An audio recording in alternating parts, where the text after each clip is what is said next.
سلامونه.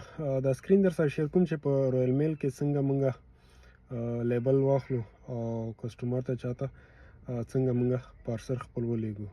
نو ټول نه اول به لاړ شئ، خپل براوسر به خلاص کړئ، دلته به ولیکئ royalmail.com. دا چې کله خلاص شي نو دې کې لاګین کېدلی هم شئ بره او ډایرکټ هم لیږلی شئ. که دا سینډ باندې اول نه سلیکټ دی، دلته به دې باندې کلیک کړئ، دلته به تاته مختلف راشي. یو به لیټر راشي، دې کې 100 ګرامه پورې چې هر څه یې لیږلی شي. بیا دویم چې د لارج لیټر ده 950 ګرامه. د سمال پارسل چې ده دې کې 2 کیلو پورې لیږلی شي. په میډیم پارسل کې 20 کیلو پورې لیږلی شي، خو د دوی بیا خپل ډیمنشن سایز یې خپل لکه هغه سایز نه غټ نه شي لیږی. نو که ته چېرته پارسل لیږي کوم پروډکټ لیږي نو دا لیټر به نه سلیکټ کوې، دا بیا نه شي لیږی، هسې به در باندې هغه کېږي، تاوان کېږي. بیا په هغه اخلي ورته لیبل. 2 کېجي پورې پارسل پورې تیاروم. سمال پارسل مې و، سینډ یور ایټم مې و، سینډ یور ایټم مې و. دلته راغی ما ته چې کوم ځای ته لیږي، یونایټډ کنګډم ته. سمال پارسل، میډیم پارسل، ټیوب، دې کې بیا سلیکټ کولی شئ. زه هماغه سمال پارسل سلیکټ کوم. نو دلته دا سایز درته لیکلی، سمال پارسل ټول نه غټ سایز دا سایز ده 45 15 او 14 cm چې دې نه غټ نه وي. که دې نه غټ وي بیا نه ایسپټ کوي. که ویټ یې کم وي او سایز یې دې نه غټ وي بیا نه ایسپټ کوي. نو دې کې به دې ته دې پام وي. بیا به لاندې راشي، دې کې 100 کیلو پورې ده تا پارسل. کوشش کوه چې کم مه ورکوه. که د 2 کیلو پورې هر څو پورې ورکړې هماغه یو ریټ تا نه اخلي. خو بس دوی تا ته وایي نو کوشش کوه کیلو داسې ورکړه چې هلته نه چې پارسل دې زیات وي او دلته تا 500 ګرامه یا 1 کیلو سلیکټ کړي، هلته پارسل 1.5 کیلو وي. نو کوشش کوه چې هغې انډر یې لږ زیات یې سلیکټ کوه. اوس ما دا 1 کیلو سلیکټ کړ او دلته مې کنټینیو وواهم. دوی بیا خپل دا سرویسز دي. دې کې دا رویل میل سپیشل ډیلیوري ګارنټي بای 1 PM. دا دوی وایي چې سبا ته 1 بجې پورې لکه نن پارسل ته ورکړي، نن کوریر والا واخلي، سبا 1 بجې پورې رسوي. او ټریک 24 ده چې 4 ساعته کې رسوو. بیا ټریک 48 ده، دا وایي 48 ساعته کې رسوو. دې کې بیا دا ټریک 24 چې دا وایي چې 4 ساعته کې رسوو، او چې چاته پارسل لګي هغه نه دستخط هم راخلو. دا ټول هغه دي. دلته راشئ او زه نارمالي دا سټینډرډ باندې کومه ټریک 48 باندې ما کلیک کړم. دلته وایي ما ته کسټمر ډیټیل راکړه، ایمیل یا هغه موبایل نمبر چې موږ کسټمر سره بیا رابطه وکړو.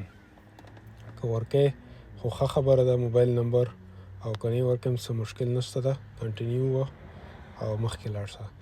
نو مخکې پارسل چېرته ځي، چېرته یې لیږي، یو اډرس به ورکړو چې دا کوم هلته لیږو. نو دا اوس ټول زه ورته یم ورته چې دلته یې لیږم. دا اوس بزنس هسې یو بزنس اډرس ده، د اډرس ده دلته مې ولیږه. دلته بزنس نوم لیکلی، که یو کس نوم پکې لیکي دلته ولیکه ورته. بیا دلته ورته دا لاندې چې ده دې کې ورته که ته ورته څه نوټ پرېږدې، مطلب کس کور کې نه وي، ګراج کې دا ورته ګراج واخله، او یا ورته چې نه زه لیکم بس، یا ورته ولیکه کور کې څوک نه وي دروازې باندې پرېږده، او که څه نه لیکم ضرور نه ده.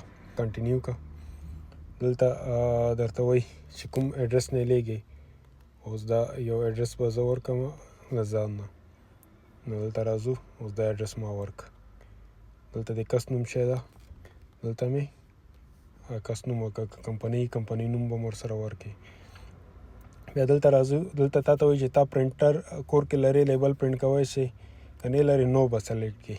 دوی به تا ته یو بارکوډ درکړي، پوسټ آفیس ته چې ورشئ یا کوم پارسل شاپ ته ورشئ، نو هغه ته به هغه کوډ هغه ښکاره کړي، بارکوډ به ښکاره کړي، هغوی به لیبل درته پرنټ کړي او په پروډکټ به یې ولګوي. او که لرې خو دا یس باندې کلیک کړه، دې کې بیا درته وایي چې پارسل شاپ ته ورکوي، که کلیکشن ته کس درته راسي، یا هغه کې کوم پارسل لاکر یې سر چېرته لګېدلي هغې ته یې اچوي. او زه اوس دا آپشن ده، دې کې ما سلیکټ کړه زه پارسل شاپ ته یا کوم یو پوسټ آفیس ته ورکوم. دلته 8 to basket وه، 8 to basket دی وه. دا یو ټریکینګ لیبل تا جوړ کړه، 3.45 پاونډه سو. دلته درته دا ډیټیل لیکلي، که ته چېرته بل جوړی بل به هم همدغسې سینډ انادر ایټم به ووایې او بیا به لاړ شي، بیا به همدغه پروسس وکړي. د تا اډرس بیا نه اخلي، د کسټمر اډرس صرف در نه اخلي. او دلته ارینج کلیکشن هم کولی شي، کلیکشن درته راشي. خپل ایمیل اډرس به دې ورکړې ورته چې کوم ایمیل اډرس دې ته وي. اوس زه له ځانه یو اډرس ورکوم. دلته ټوټل پیمنټ ده کنفرم به کې او بیا به دلته خوښه دی که پیپال باندې که پیمنټ کوي پیپال واخله، که کارډ باندې کوي کارډ واخله، ته کارډ ډیټیل ورکړه او میک اپ پیمنټ. نو دا به دې پوره شي. هغه لیبل چې تا جوړ کړه که چېرته یې بارکوډ کړی هغه به پوسټ آفیس ته یا پارسل شاپ ته ویسي، هغه به تا ته لیبل پرنټ کړي، په پروډکټ به یې ولګي. او که خپله کور کې پرنټر لري لیبل به پرنټ کړي او یا به چېرته ای باندې کوم دکان کې لیبل پرنټ کړي پروډکټ پیک کا هغې باندې هغه لیبل ولګوه او بس پارسل شاپ کې هر چېرته دې ورکړه هلته یې ورکړه به کسټمر ته ورسیږي. ډېره مننه.